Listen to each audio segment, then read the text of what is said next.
The White House Horseshoe Pit is on its south lawn, serving the official residence of the President of the United States. It was established by President Harry Truman and later rebuilt by George H.W. Bush.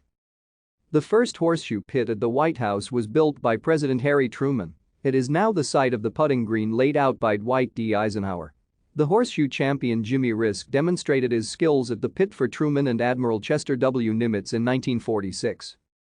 A new 40-feet pit was built by President George H.W. Bush on the South Lawn and unveiled on 1 April 1989 with 150 guests in attendance.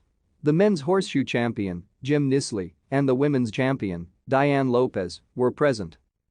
Bush appointed Brian Yablonsky, a young staffer, as his horseshoe commissioner. Yablonsky wrote that Bush played horseshoes to unwind, break the ice, do casual business, or just get the competitive juices flowing. Yablonsky would regularly be summoned by Bush to officiate a horseshoe match or pass judgments on the final placing of shoes. Thank you for watching. Like and subscribe if you would like to view more of our videos. Have a nice day.